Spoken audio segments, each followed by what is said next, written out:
I'm Avery Sinclair, 34 years old, Chief Marketing Officer at NexusTech Solutions in Austin, Texas. When I walked into the glass-walled boardroom at 8:15 a.m. that morning, a stack of printed reports over 250 pages and nearly 3.2 pounds unexpectedly crashed onto the conference table, scattering line items, profit forecasts, and campaign budgets labeled with figures like $125,000, 0 cents. Every eye turned toward me in stunned silence. Only one person remained unfazed. Jackson Pierce, my ex-boyfriend and former head of product, leaned back in his chair, arms crossed, lips curled in a self-satisfied smirk. My pulse quickened, but I forced myself to inhale slowly. My mind raced through quarterly meeting notes. We had planned a $1,200,000 0 cents ad campaign, and I knew those budgets by heart. I cleared my throat and met his gaze. "I suppose you're wondering why I brought this avalanche of evidence today," I said, my voice steady, despite the knot in my stomach. Then I let the words fall. "But believe me, what happens next will shake this company to its core." I still remember the afternoon in early spring when I first met Jackson Pierce. I was presenting a digital marketing proposal at a downtown Austin co-working space, an airy loft with exposed brick and tall windows that framed the skyline of our city. I was 28, fresh out of an award-winning campaign at my previous agency that had driven a 42% increase in lead generation for a regional health startup. And I carried with me both boundless optimism and a meticulously designed slide deck detailing a $750,000 0 cents budget allocation across social channels. Jackson was seated at a communal table, rushing through emails on his laptop. He looked up at me with a quick, attentive nod as I began. His reputation preceded him. As head of product at NexusTech, he'd overseen the launch of 3 major features that boosted user engagement by an average of 27%. Our meeting wasn't scheduled, but when our mutual friend Taylor Monroe heard I had crafted an innovative cross-platform strategy, she insisted Jackson needed to see it. As I clicked into the third slide projected onto the concrete wall, he raised his hand to pause me. "The RI projections look solid," he said, voice calm and measured. "But have you considered pivoting part of that $200 0 cents K-spend into native video placements? Our data shows a 15% higher retention rate when we frame key messages in a 30-second clip." I hesitated for just a heartbeat, surprised by his insight. In that moment, a spark ignited. I realized this man thought in numbers the way I did. Afterward, we slipped out onto the rooftop terrace, tethered by dangling string lights and the hum of traffic below. We traded war stories. I recounted how I once salvaged a floundering email funnel by segmenting audiences into 5 demographic cohorts, boosting open rates from 18% to 47% in just 2 weeks. Jackson described sweet successes and bitter failures building feature roadmaps under tight deadlines. Somewhere between charting out content calendars and debating the merits of A/B testing subject lines, we discovered a shared love of live music, especially the gritty blues scene at the Continental Club. Over the next 6 months, we fell into an easy rhythm. Thursday nights were data dates, when Jackson and I commandeered a booth at a local bistro to pore over spreadsheets, campaign dashboards, fueled by half-off Pinot Noir. We laughed as I accidentally sent him 7 animated GIFs in rapid succession, and he teased me about my obsession with conversion funnel. By the time spring turned to summer, we were inseparable, attending Niner Guitar's open mic nights, volunteering at the Austin Tech for Good hackathon, and even road tripping to Dallas for a weekend startup conference, where our joint presentation on human-centered growth hacking earned a standing ovation from over 300 attendees. I still recall the day Jackson surprised me with an envelope embossed in gold. Inside was a contract for a pilot program he'd personally negotiated with a key client, one that allocated a $1,500,000 0 marketing budget under my direction. He handed it to me with a shy grin and said, "I trust you more than anyone to bring this to life." My heart swelled as I signed on the dotted line, both for the professional victory and because it felt like the most romantic gesture alive. He tracked every detail: projected click-through rates, cost per acquisition targets, even the optimal posting schedule to coincide with the client's product launch. Together we built a campaign that ultimately exceeded every KPI by an average margin of 32%. In those early days, our relationship felt bulletproof. We'd wake before sunrise to squeeze in gym sessions and strategy huddles. I loved how his calloused fingers tapped out code on his laptop, while I crafted narrative arcs for brand storytelling. On nights when deadlines loomed, he'd surprise me with a latte and that little handwritten note, "For my favorite growth hacker." When I landed a promotion to Chief Marketing Officer, he was the first to cheers me with a glass of champagne on the rooftop where we'd first connected. He told me he was proud of me, and I believed him. We even began talking about the future beyond NexusTech. Jackson dreamed of launching a joint venture combining his product expertise with my marketing prowess to consult for emerging startups.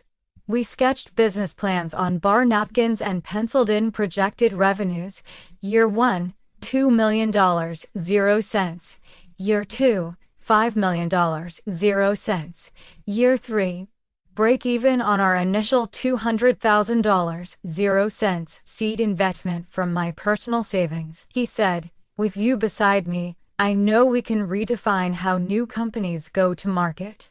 I nodded, picturing us as co-founders, as partners in business and in life. Looking back, that chapter felt almost cinematic. The shared victories, the late-night brainstorms bathed in computer glow, the laughter sparked by inside jokes about analytics dashboards.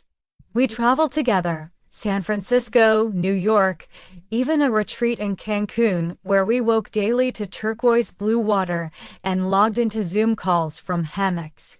I savored the thrill of checking campaign dashboards poolside while he fine-tuned a new feature backlog under a palapa. It was heavy and intoxicating. But even in those gilded days, small fissures formed beneath the surface. He began disappearing for late-night client calls, and I caught him more than once deleting his call logs. Our shared Google Drive accrual showed gaps. Budgets shifted, new line items added under his account without discussion.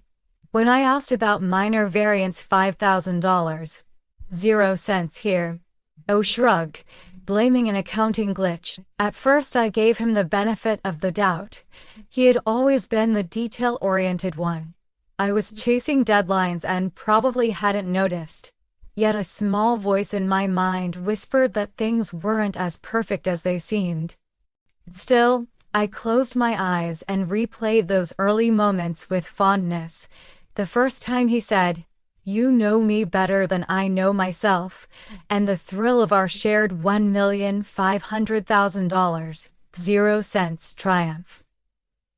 Those memories tethered me to him, convincing me that any small slip-up was nothing more than a blip in an otherwise unstoppable partnership.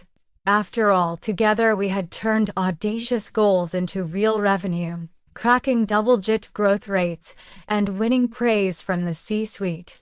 Those wins felt like proof that the world was ours to conquer.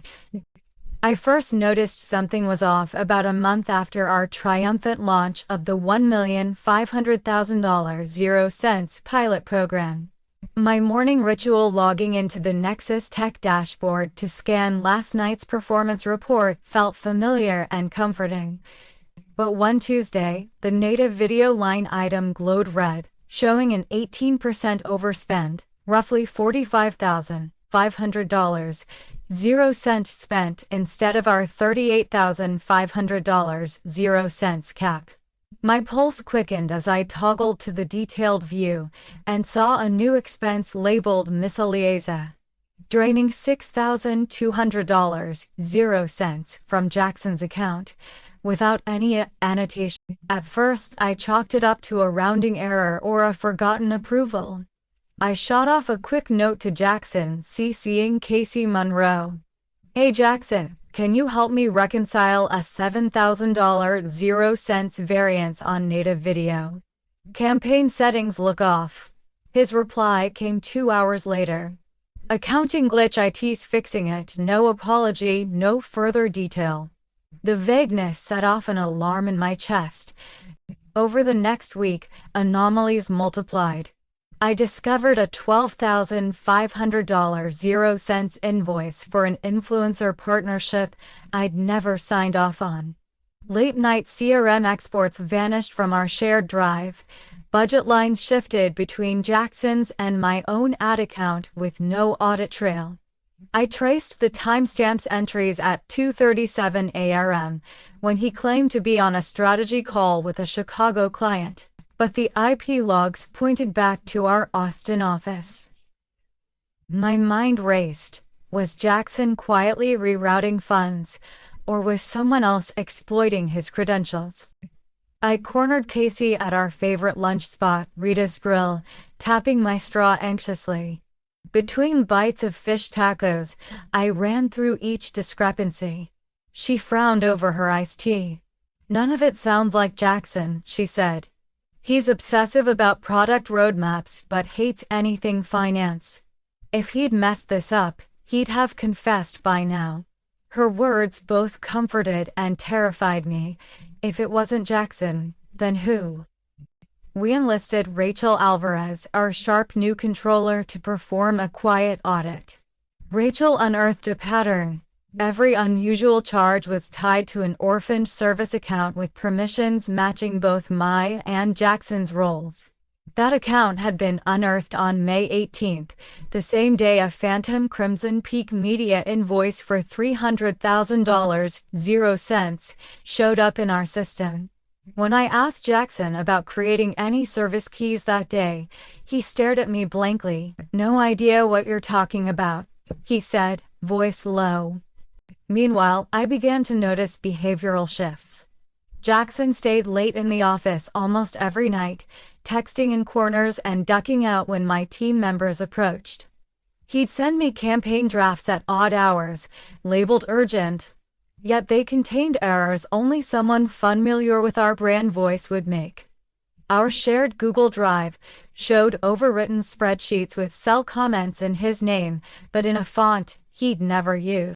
One evening, I sat alone in the boardroom, piecing together spreadsheets and log files, until my eyes stung. A side-by-side comparison of projected versus actual spend revealed $75,000, 0 cents, unaccounted for across 3 campaigns. I pored over every email thread, every Slack archive, and finally spotted the telltale signature. A hidden filter in an executive budget sheet that redirected entries to Crimson Peak's account. The filter was applied by the orphaned service key. My breath caught.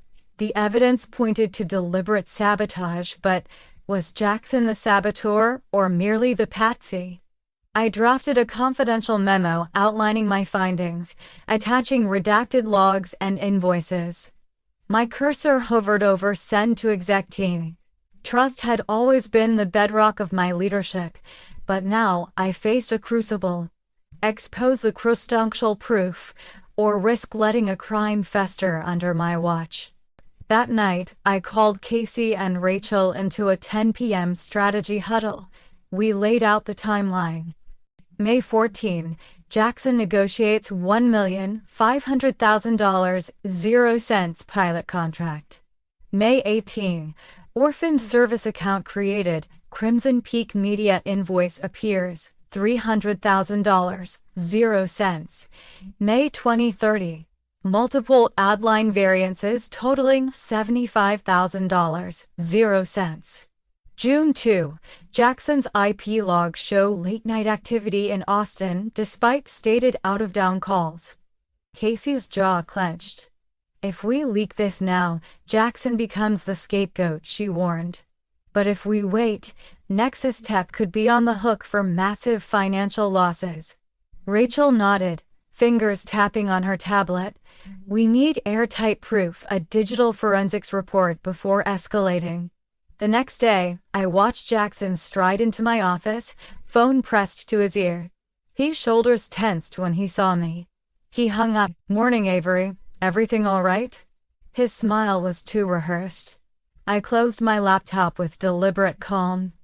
I'm fine, but the finance team and IT are investigating usual account activity. I just want you to know I'm on top of it. He nodded, eyes flitting. Glad to hear it. He pivoted and left before I could follow up. Standing alone behind my desk, I realized the first seeds of doubt had grown into a tangled web. Campaigns I once owned were now mired in suspicion. Reports locked me out for security concerns. Every login felt like stepping into a minefield. The person I thought I knew, Jackson Pierce, had become an enigma, and I didn't know whether to confront him directly or prepare for his inevitable defense. I closed my eyes, recalling our early victories, that $1,500,000 0 cents contract, the rooftop champagne toast, our shared vision to build a joint venture.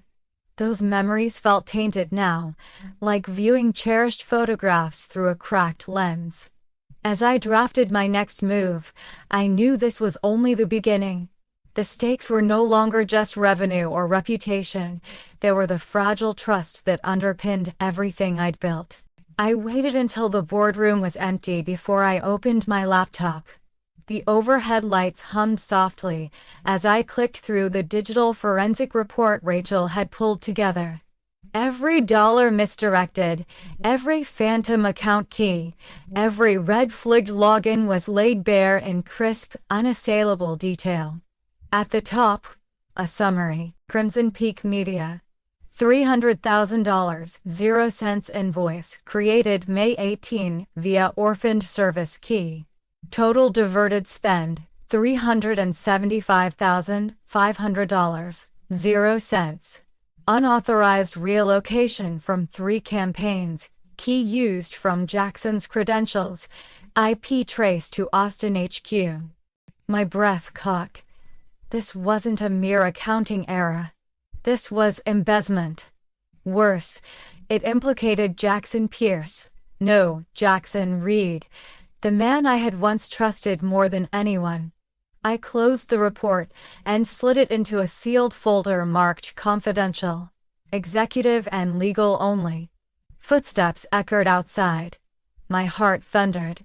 I snapped the folder shut and stood. Jackson stepped in, stopping short when he saw me. His tailored navy suit looked impeccable.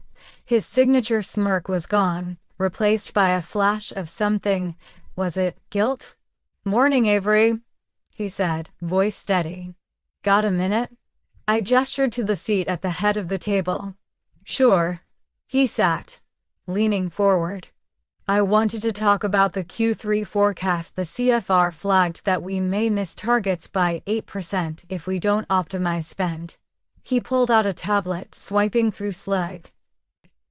I've drafted a reforecast here. I kept my expression neutral. Actually, I said, voice calm, I have something else. I placed Rachel's report on the table and slid it toward him. His eyes flicked to the first page. He froze. Where did you get this? I met his gaze. From Rachel Alvarez. IT and finance dug into the logs last night. Care to explain why your credentials were used to siphon off $375,500, 0 cents, into Crimson Peak Media? His lips parted. For a moment, I thought he'd confess. Instead, his jaw tightened. That's impossible. I flipped to the detailed logs, pointing at 2:37 a.m., 2:42 a.m., and 3:15. Your credentials, Austin-based peak. The service key auto generation in your name. And here I tapped the invoice $300,000, 0 cents, for Crimson Peak's branding package. You told me you'd never heard of that company. His shoulders slumped. You're misunderstanding something. Don't, I cut in softly. I trusted you. I dragged you into every campaign decision. You told me I was the only one you trusted with that $1,500,000, 0 cents contract. Yet you set up a shell account behind my back and drained nearly $250,000 from our budget. Jackson's face flushed. Avery, it's not like that. I let the folder slide shut. What else is there not to like? He stood abruptly, knocking his chair back. I had to, okay? NexusTech was denying my team resources. They cut our roadmap budget by 30%. I thought I could fix it without anyone noticing, reallocate funds, then pay it back before the audit. It was supposed to be temporary. Blood pounded in my ear. Temporary, I echoed, incredulous. You risked my reputation, our campaigns, my career, everything on a gamble you never even told me about? He ran a hand through his hair. I swear I was going to tell you. Once I had the numbers sorted, once we hit the KPIs, his voice cracked. I never meant to hurt you. My chest tightened. Hurt me. His actions could bankrupt the company, ruin my professional standing, and who knew what else. You mean to say you betrayed me for what? A pity pool budget fix? He looked stricken. I thought no one would notice. I was desperate. The execs were breathing down my neck. I panicked. I felt tears sting my eyes, not from sorrow but from fury. You panicked? I panicked when I saw my team's hard work sabotaged by phantom line items. I panicked when my only partner in this company turned out to be a traitor. He reached toward me. Avery, please, I recoiled. Don't call me that. My voice was ice. From now on, I'm going to the CEO and the board with this. You've given me no choice. I lifted the folder. You will resign. You will face the full forensic audit if any client or regulator asks questions. I need to know I'm not protecting you. He closed his eyes, head bowed.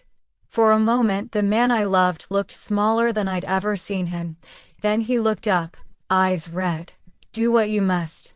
The silence that followed was charged, as though the walls themselves were holding their breath. He turned and walked out, shoulders hunched. I watched the door click shut, then sat down heavily. The folder felt heavy in my lap, heavier than any stack of papers. My phone buzzed. A message from Taylor Monroe. Big investor call in 30 min. Heard there's drama, need you to lead. My thumb hovered over the keyboard. I could delay, cover for Jackson, try to spin a story. But no, I set my jaw, tapped out. I'll be there with the executive summary. And I stood. In the corridor, I paused outside the CEO's office. I took a deep breath, recalling every late-night review session, every champagne toast on that rooftop, every whispered promise of building something great together. Those memories were stained now, but they would not bind me. I knocked once, firm. Come in, came the reply. I entered, folder in hand. The CEO, David Klein, looked up, curious. I laid the report on his desk. David, we have a serious breach. I'm recommending immediate resignation for Jackson Piers and a full audit. Our Q3 targets depend on swift, transparent action. He picked up the folder, scanning the summary. His brow furrowed. This is astonishing. He looked at me. Thank you for uncovering this. We'll convene the board in an hour. I nodded. I'll brief the exec team. I turned to leave, then paused. One more thing. I want to lead the recovery campaign. I've got a plan to reclaim the $375.00 in lost revenue within 6 weeks and protect our brand reputation. David met my gaze and nodded slowly. Do it. I exhaled, relief and resolve mingling. The betrayal had cut deep, but the real moment of reckoning had arrived. I would not just weather the storm, I would steer us through it, and Jackson's betrayal, once the darkest chapter of my career, would become the catalyst for my greatest triumph. I thought I could handle anything: late nights, impossible deadlines, even the sting of Jackson's betrayal. But when the Q3 earnings call went public and the boardroom whispers followed me through the hallways, something inside me snapped.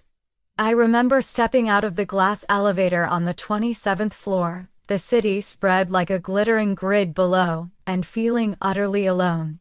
My phone glowed with unread messages, the CFO demanding answers, HR scheduling a wellness check, and a terse note from David Klein reminding me I was still leading the recovery effort, or else.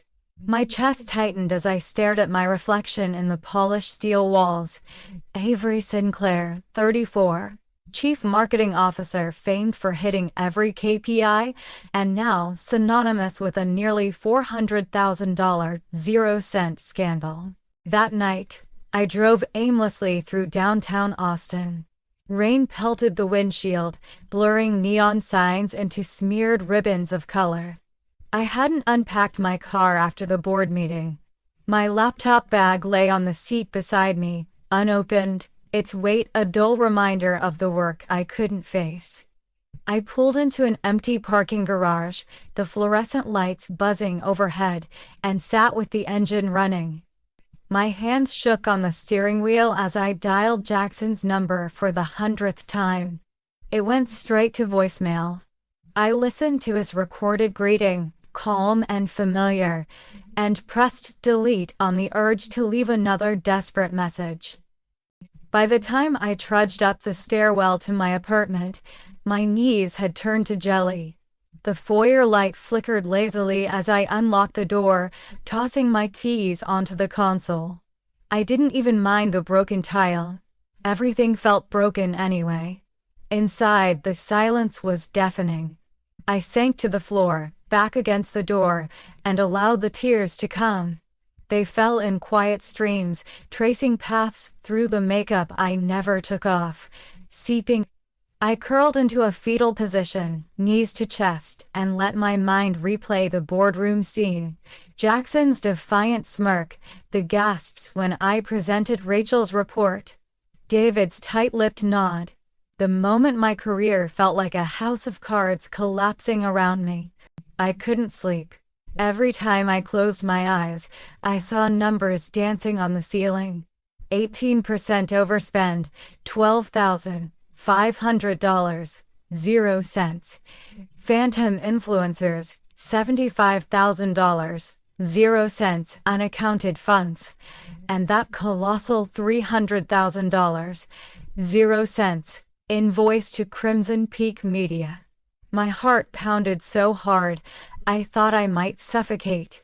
I paced the length of the living room, once my sanctuary, now a hall of mirrors, reflected. My phone buzzed incessantly. A text from Taylor. A text from Sophia Benyu. We value you, Avery, call me. I stared at them, disconnected. How could I eat when my stomach revolted at the sight of everything? How could I call when I had nothing to say but apologies? At dawn, I found myself on the balcony, rain-cooled air stinging my cheeks. The city awoke beneath me, oblivious to my pain. I considered calling it quits, resigning, walking away, letting someone else clean up the mess. I imagined the relief of stepping out of my role, shedding the title that now felt like a noose, but at the same time, I balked at the thought of life without purpose. Marketing had been my identity since my early 20s. Without it, I feared I'd be nothing. Later that morning, I half-heartedly agreed to Taylor's coffee date. We met at a quiet cafe on South Congress, the scent of roasted beans barely registering. Taylor sat across from me, concern etched in her features. "Talk to me," she said gently. I tried, failed. Words stuck in my throat like dry pills. My voice came out as a croak. I stared at the rim of my cup, tracing the coffee ring on the table. I felt stranded in my own body, a spectator to the world. I left the cafe and walked the riverbank, the steady current of Lady Bird Lake lulling me into a haze. My mind floated through every mistake I'd made, trusting Jackson implicitly, ignoring the early red flags, delaying the audit until it was almost too late. I felt the full weight of responsibility crushing me. When I saw a young woman jogging with earbuds in, I envied her oblivion. I wanted to run until I couldn't feel anything, until the betrayal, the shame, the fear dissolved into exhaustion. That afternoon, my team sent meeting invites labeled urgent. I responded automatically, my fingers numb. In the conference room, I stared at the projection showing our recovery plan, timelines, budgets, media spends, but my focus wavered. I nodded when people spoke, but felt hollow inside. Around me, the usual hum of brainstorming and target setting felt alien. I couldn't muster the energy to lead. At one point, Casey leaned in and whispered, "You okay?" I forced a tight smile and said, "I'll be fine," but the lie tasted bitter. After the meeting, I walked to Rachel's office with deliberate slowness. Papers still littered her desk, logs, invoices, forensic notes. She looked up, eyes tired. "How are you holding up?" "Hanging by a thread," I admitted. Rachel slid me a water bottle and a protein bar. "Eat," she said firmly. "You've been running on empty." I took out the fight left. That night, I sat at my desk, opening my laptop for the first time all day. The recovery slides stared back at me, bullet points I'd outlined, figures I'd debated, projections I'd justified. My reflection in the screen looked back pale, weary, but unbroken. I exhaled and started typing, refining our media mix, reallocating budget, tightening controls. It wasn't a full comeback yet, but it was something. Move. By midnight, the tear-stained blur had turned into a plan in motion. I had scheduled a deep dive with the finance team, drafted an email to the CEO outlining next steps, and even penned a short note to Jackson. "If you have anything to say, now's the time." I closed my laptop and leaned back. The floor was cold beneath me, the room dark, except for the city lights filtering through the blinds. I allowed a weary smile. I had hit rock bottom and I had survived. In the hollow silence of my apartment, I felt the first stirrings of resolve. The emotional collapse had broken me, but it hadn't destroyed me. I was still standing, still breathing, still ready to build from the ruins. I woke the next morning to a pounding headache and an inbox flooded with flagged messages, urgent crafts of damage control masquerading as meetings and memos. For a moment, I considered crawling back under the covers and pretending none of this happened. Then I spotted Sophia Bennett's email at the top. "We believe in you, Avery. Let us help." She'd attach a note from Olivia Grant, our most loyal client, reaffirming her commitment to continue the $250,000 0 cents quarterly spend she'd originally threatened to pull. My chest tightened. But for the first time in days, it wasn't with panic, it was with hope. I sat up fully and reached for my laptop. Beneath the bruise of Friday's scandal lay the skeleton of our recovery plan. A deck I'd sketched during the emotional collapse, outlining a streamlined campaign to recoup lost revenue within 6 weeks. I polished the introduction, an acknowledgement of the breach, a demonstration of newfound safeguards, and a bold promise to exceed prior KPIs by at least 15%. I inserted a testimonial from Olivia. Avery's leadership turned our last campaign into a 38% lift in conversions, We're confident she'll do it again. Seeing those words there was like a lifeline. At 9:00 a.m., I convened a video call with Casey Jordan and Rachel Alvarez. Casey joined from her kitchen table, hair in a loose bun, and Rachel dialed in from the finance office, tablet in hand. I shared my screen and walked them through the deck. Security and transparency upgrades. New dual approval workflows for any spend over $10,000, 0 cents. Quarterly forensic checks. Encryption keys rotated weekly. Rapid revenue recovery campaign. A 4-phase media blitz reactivating $120,000, 0 cents, in digital spend to high-impact social ads within 30 days. Client confidence program. Personalized performance report sent daily to top 5 clients, plus a $5,000, 0 cent service credit voucher for any under-deliveries. Casey's eyes lit up. Phase 2's pivot to LinkedIn video is brilliant.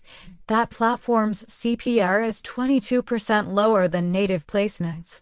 Rachel nodded. These controls satisfy the audit board and the cost-benefit ratio looks solid. I'll sign off immediately. Their support felt like oxygen.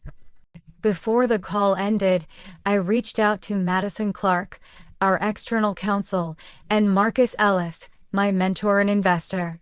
Madison confirmed the new workflows met all compliance requirements. Marcus offered an extra $25,000, 0 cents bridge fund to bolster our ad liquidity.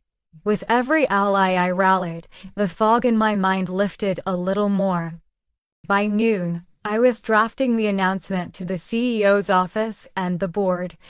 A concise email titled Recovery and Reinvention, Immediate Next Steps. I explained our security enhancements, outlined the 6-week revenue plan, and requested reallocation of $150,000, 0 cents, from corporate reserves to our emergency ad fund. Then I hit send. The real spark came when I paused at the next calendar entry. Emergency Client Town Hall, 3 p.m. I had invited Olivia, Sophia, and 2 other C-level contacts for an open discussion. My nerves buzzed. This was make or break. When the call started, I greeted them honestly. I'm Avery Sinclair, and last week I let you. I want to share what we're doing to ensure it never happens again, and how I'm personally leading the effort to rebuild both your trust and our performance metrics. I walked them through the same deck, answering tough questions. How will you detect anomalies in real time? What penalties for vendors in breach? Can we see weekly reports? By the end, Olivia was nodding. Avery, this is exactly the leadership we need, she said. Sophia added, we'll extend our contract through Q4. The relief in my chest made my vision blur with gratitude. That evening, I returned to the office, this time willingly. I paused at the threshold of the boardroom where the scandal had first erupted, and looked down at the floor's geometric pattern as if it were a battlefield we'd both survived. I set up my laptop and began executing Phase 1, drafting new access control tickets with IT, coordinating with our agency partner for the LinkedIn video reels, and scheduling the first forensic audit for tomorrow at 8 a.m. At home, I finally slept with my eyes closed, dreams no longer haunted by phantom invoices but by storyboard ideas for our next ad set. I woke refreshed to a ping at 7:45 a.m., a Slack notification. Next up IT, new roles and permissions deployed. Dual approval, live. I smiled and typed. Avery, thanks team, let's keep it tight. Throughout the next few days, I tracked our recovery metrics like a hawk. Day 2, initial spend of $20,000, 0 cents on LinkedIn ads, delivered 1,100 leads at $18, 0 cents CPL, on track for a 35% ROI. Day 4, first forensic check returned 0 anomalies. Day 7, Olivia's account reported a 22% lift in conversions, prompting a $15,000 0 cents upsell to a new product line. I knew that rebuilding our revenue was only half the battle. To secure our future and to expose Jackson's betrayal for good, I needed a strategy that combined data-driven precision with public accountability. So I began assembling my own strike team. Casey Jordan in growth analytics, Rachel Alvarez in finance, Madison Clark as our counsel, and Ethan Carter, my mentor investor, providing strategic oversight and an additional $50,000 0 cents bridge fund to support legal and PR costs. First, Casey and I met in the war room, a glass-walled conference space I'd reserved under my account to ensure privacy. Whiteboards lined the walls, scrawled with campaign flows, funnel diagrams, and risk matrices. I tapped my marker against the board. We've already recouped $110,000, 0 cents, of the $375,500, 0 cents, lost funds. But these gains are vulnerable until we shore up our... I want a two-pronged approach: financial recovery and reputational strike. Casey nodded, fingers flying over her laptop. On the analytics side, we'll reallocate another $80,000, 0 cents, into the top 3 high-converting channels: LinkedIn video, targeted programmatic, and retargeting ads. That should generate at least $200,000, 0 cents more, within 4 weeks, based on our current CPL and conversion rate. She pointed to the projection, a green line curving sharply upward, slicing through the red loss curve. We can close the gap. Next, I turned to Rachel. Legal and compliance controls are strong now, but we need transparency. Draft a public version of our financial audit summary, omit internal IP logs, but highlight the $375,500, 0 cents, misappropriation, the creation of the Crimson Peak media shell, and the timeline of Jackson's unauthorized actions. Rachel's brow furrowed. Are you sure? Exposing this publicly could spook investors. I met her steady gaze. Exactly. We need to demonstrate that NexusTech acts decisively, even at short-term cost, that builds trust in the long run. Over the next 2 days, Rachel and Madison worked in tandem. Rachel finally nailed down the sanitized audit, and Madison crafted a press release that balanced legal liability with a commitment to shareholder value. Meanwhile, Ethan connected me to a trusted business journalist at TechWire Daily. I sent an off-the-record briefing. Key facts, timelines, and supporting documents enough for a credible story, but without compromising ongoing litigation. By Friday morning, my inbox pinged with the journalist's excitement. This is huge. We'll run a feature Monday. With the groundwork laid, I scheduled an all-hands town hall for Monday at noon.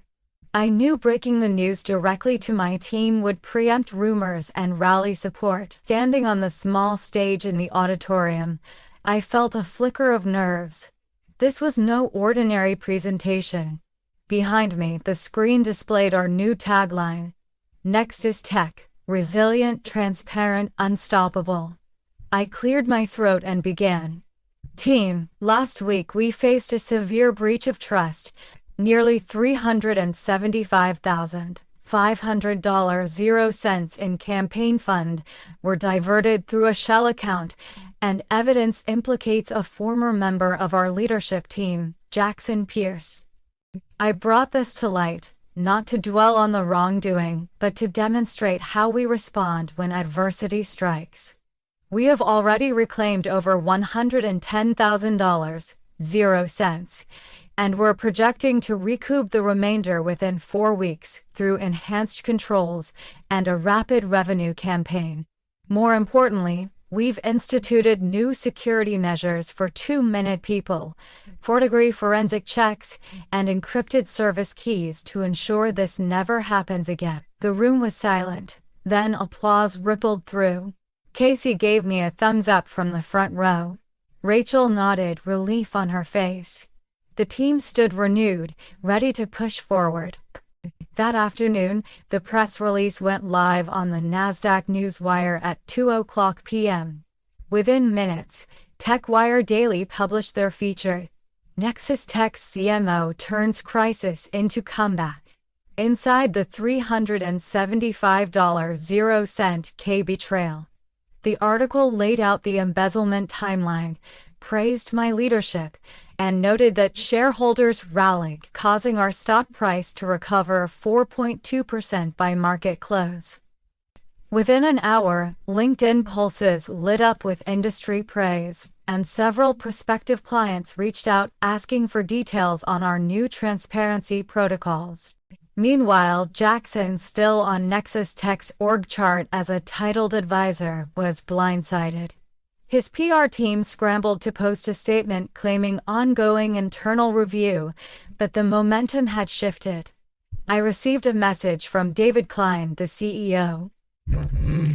With public sentiment on our side, I shifted focus back to revenue. Casey and I monitored our campaign dashboards around the clock.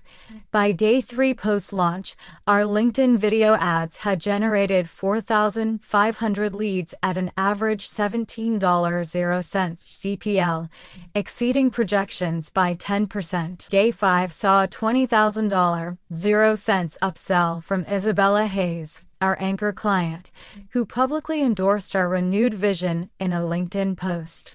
NexusTech's transparency measures are industry-leading, proud to partner with Avery and her team.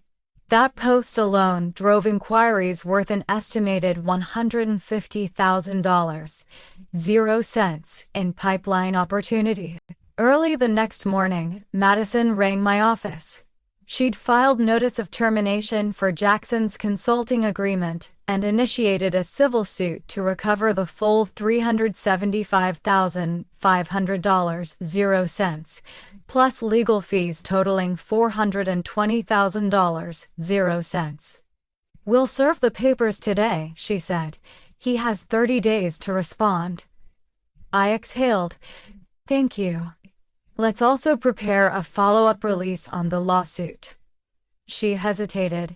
Public lawfare could get messy. Jackson might countersue. I smiled softly. Let him, we have the evidence. She agreed, and I could sense her confidence matching mine once more. Over the next 2 weeks, I balanced the public and private fronts. I held weekly transparency updates with key stakeholders, shareholders, clients, and internal leadership to share progress on revenue recovery and legal actions. I hosted a virtual roundtable with the press, fielding tough questions about corporate governance and my own role in the crisis. I refused to dodge any question, instead reframing every answer to emphasize NexusTech's strength. By the end of week 4, the numbers spoke volumes. Total funds reclaimed, $365,000. 0 cents of $375,500. 0 cents. 97%. New revenue pipeline generator, $680,000. 0 cents. Client retention rate, 98% across top 10 accounts. Stock price change plus 8.5% since the day of the scandal. These metrics weren't just lines on a spreadsheet, they were a testament to our turnaround. On day 25, the board convened and unanimously voted to terminate Jackson Pierce and endorse my leadership. David Klein sent a brief note. On behalf of the board, we commend your decisive action. Your leadership has saved the company. That evening, I gathered my strike team at the Continental Club, the same venue where Jackson and I once shared our data dates. The exposed brick and dim string-like glow felt sentimental, but not sentimental enough to hold me back. I raised a glass of Pinot Noir, to resilience, to transparency, and to the best team a CMO could ask for. They cheered, and for the first time in months, I felt fully unburdened. Walking home later, The Houston street lights shimmered on the wet pavement, and I let myself smile. Jackson's betrayal had been devastating, but it had forced me to grow stronger, smarter, and more fearless. I had turned the tables from a victim scrambling to recover to a leader setting the agenda. NexusTech was not just back on track, we were ahead of the curve. And me, Avery Sinclair, was ready for whatever came next. Every update felt like stacking bricks to rebuild both my department's standing and my own confidence. I logged each milestone in a shared dashboard for the board, complete with line charts and color-coded risk indicators, anonymized data, of course, so no one could replay the trauma of the breach.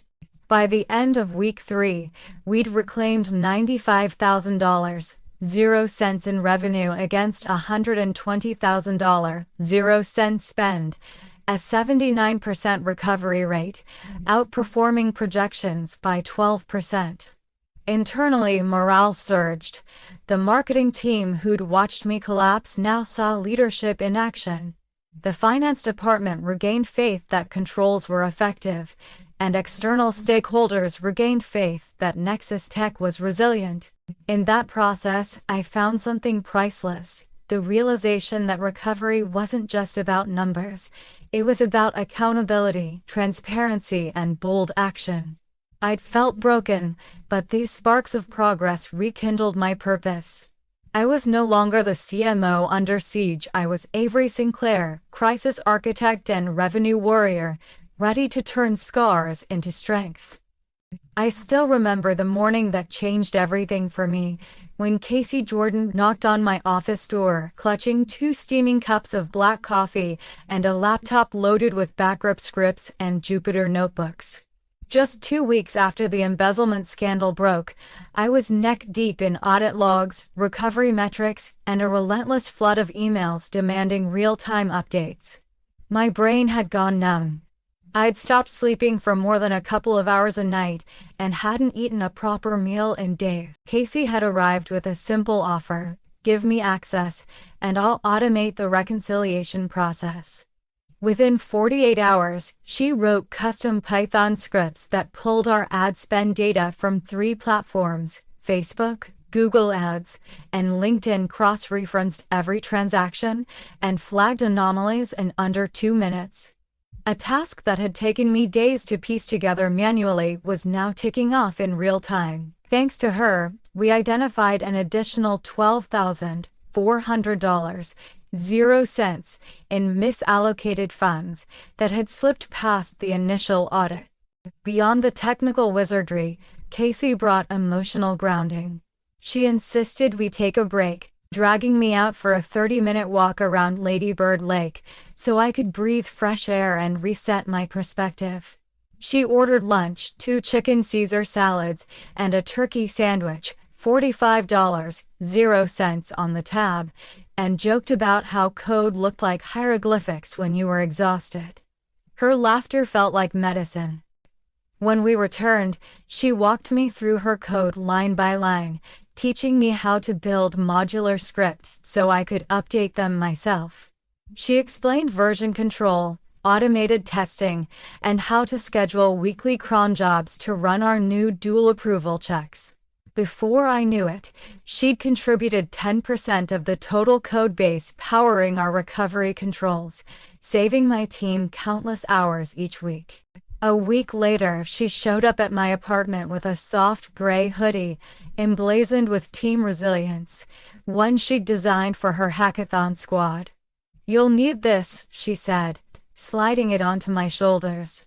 It became my constant companion, a symbol of the sisterhood that had carried me through the darkest days.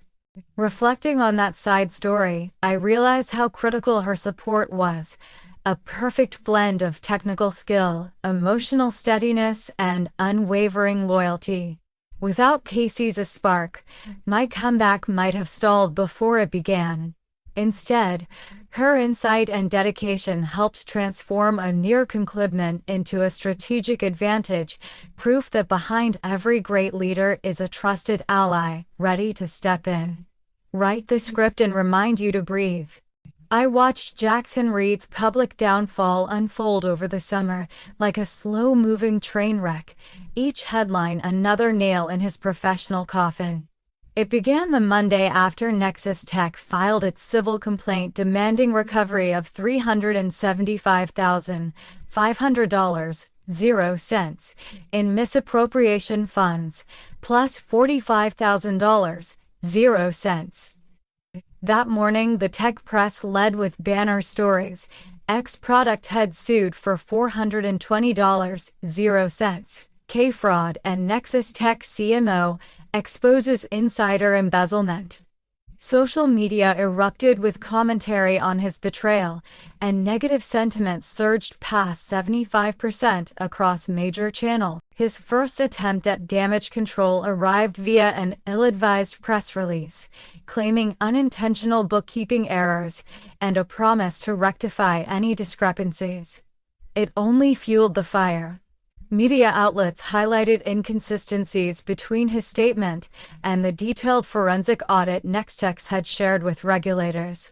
Meanwhile, our external counsel, Madison Clark, filed an arbitration notice. Jackson was presented with a settlement proposal. Full repayment of $300,000.00 within 90 days, plus voluntary assignment of $120,500.00 in equity from his Denver property as collateral. A default interest rate of 10% per annum would apply, and failure to comply would trigger immediate foreclosure proceedings. Simultaneously, a whistleblower complaint to the Securities and Exchange Commission prompted an inquiry into NexusTech's disclosure practices. I personally coordinated with the SEC, providing unredacted logs, invoices, and our new dual approval controls. 2 weeks later, the SEC closed the investigation with a commendation. NexusTech's prompt and transparent response serves as a best practice model. The public announcement restored faith in our governance, and our stock jumped 3.7% upon news of the SEC's praise. At the arbitration hearing in late August, the room was tense. Jackson appeared flanked by legal counsel, his posture stiff, a faint shadow under his eyes. The arbitrator reviewed the evidence and affirmed the settlement. He ordered Jackson to begin the $300,000.00 repayment schedule immediately, and enforce the 10% penalty clause on any missed payment. There was no public comment afterward. Jackson left quietly, avoiding questions as journalists pressed microphones in his face. Back at NexusTech, I presented the outcomes to the executive committee. We reviewed the reclaimed revenue pipeline, now at 92% of the target, and confirmed the client retention metrics. 2 key clients extended contracts, but 3 smaller accounts totaling $320,000.00 in annual fees chose to disengage due to reputational concerns. Our financial margins remained healthy, and the board voted to convert my interim role into a permanent appointment as Chief Strategy Officer, with a performance-based bonus tied to recovery milestones. The broader industry took note. At the annual Marketing Leaders Summit in Chicago, I delivered a keynote on resilience and accountability in digital campaigns. Attendees applauded as I recounted our rapid recovery over $350,000.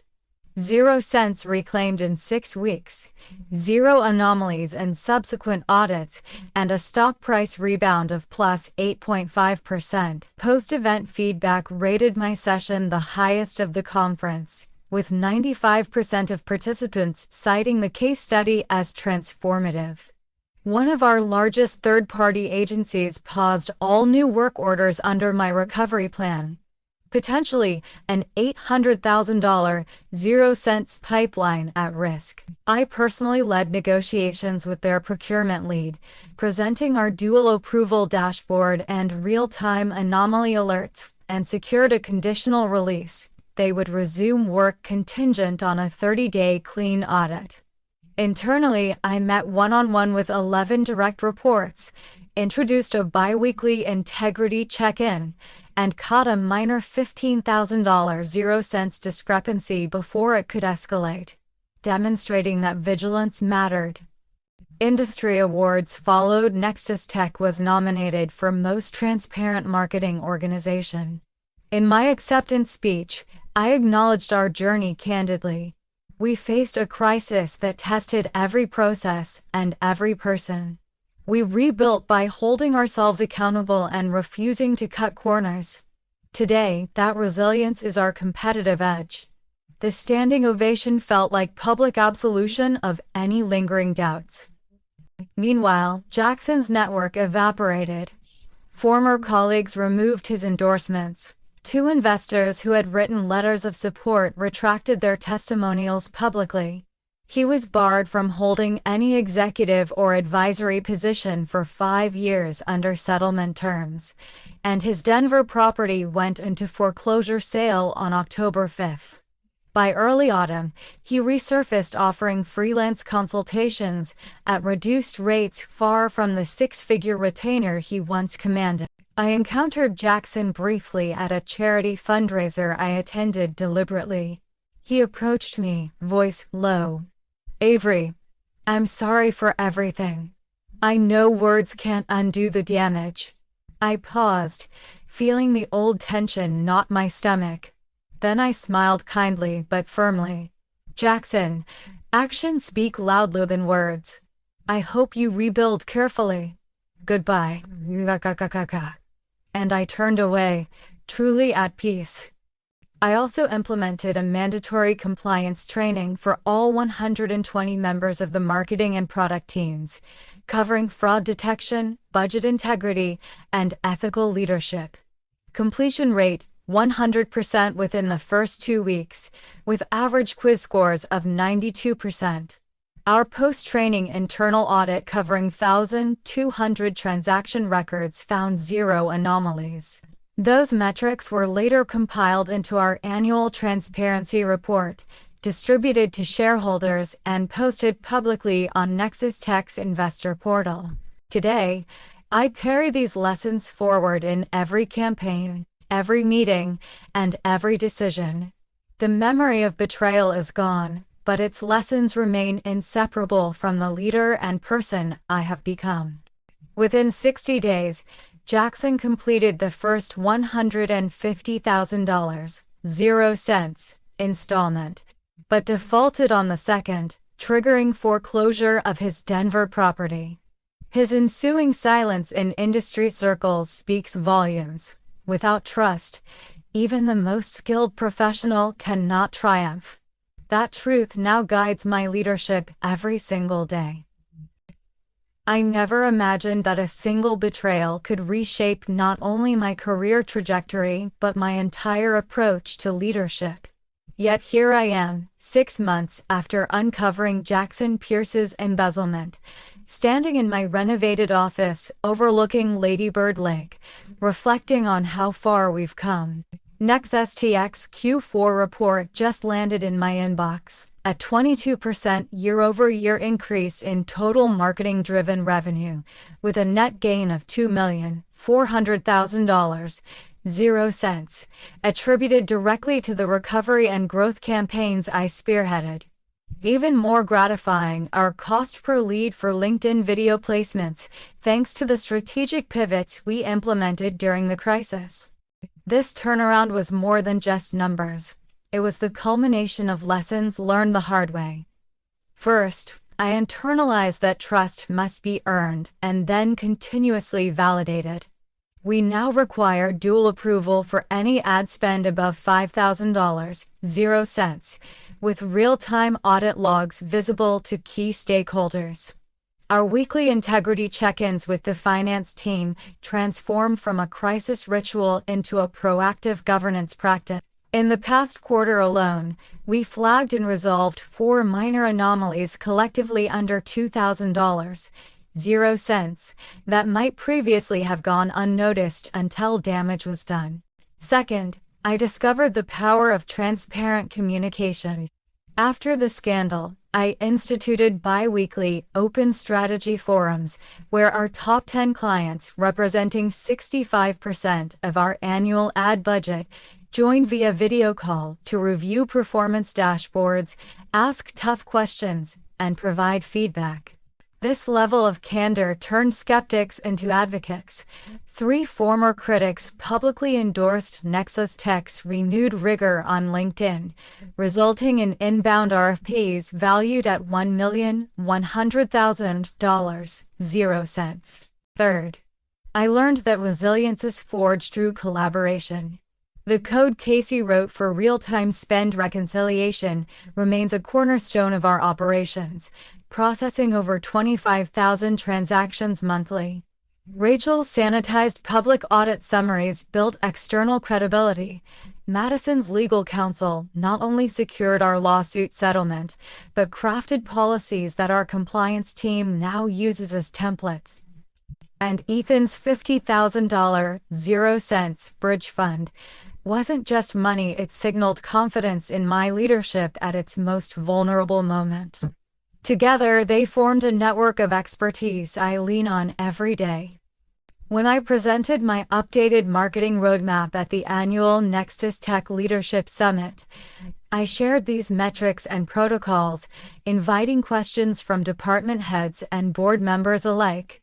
I walked through a live demo of our automated anomaly detector, triggering an alert on a sample phantom invoice in under 3 seconds. The applause I received wasn't just for the technology, it was for the accountability and foresight it represented. To mark the milestone, I negotiated a $1 million, 0 cents extension with Isabella Hayes' team, under a new Trust and Verify retainer model, which includes quarterly compliance workshops for their in-house marketing staff. Simultaneously, I launched a company-wide lessons learned series, monthly brown bag sessions where employees present case studies on risk management, ethical decision-making, and crisis response. Participation has already reached 80%. With rave internal survey feedback citing increased confidence in leadership transparency. On a personal level, the ordeal taught me to safeguard my well-being. I no longer skip meals or sleep under fluorescent office lights. I book Focus Fridays every month, a half-day reserved for reflection, learning, and strategizing outside the office, whether at a local cafe or a lakeside bench. My Fitbit shows that since instituting these breaks, my average sleep duration has increased by 1.5 hours per night, and my daily active minutes have jumped by 30%. The ultimate lesson, however, came in the form of perspective. During a recent mentoring session with a first-time CMO from a healthcare startup, I realized that the scars of betrayal can be reframed as fixtures of credibility. Sharing my story candidly, warts and all, resonated with her struggles around vendor mismanagement and data leaks. She asked, "How did you find the courage to lead after everything?" I told her courage is a choice you make after the fall. It's choosing to stand up, to own every wrong turn, and to convert fear into actionable change. It's that ethos I carry forward, that the integrity of our work isn't measured solely by metrics met, but by the soundness of the processes that underpin them. Every campaign plan I sign off on now includes a risk assessment, a built-in audit checkpoint, and a communication protocol outlining exactly who must be notified at each stage. These might seem like bureaucratic layers, but they are the very scaffolding that supports creativity, innovation, and growth. As I closed my laptop on another productive day, I glanced at the small plaque on my desk inscribed with our guiding principle: architect your resilience. Emerging from it, I realized that setbacks aren't derailments. They are opportunities to rebuild stronger, smarter, and more transparently than before. Tomorrow, I'll begin drafting the keynote for next year's summit, a deep dive into how transparent leadership can drive profitability and trust in equal measure. But tonight I will leave the office on time, meet Casey and Rachel for dinner, and toast to the journey we've shared. Because in the end, the greatest lesson I've learned is this: true success isn't just surviving the storm, it's learning to dance in the rain.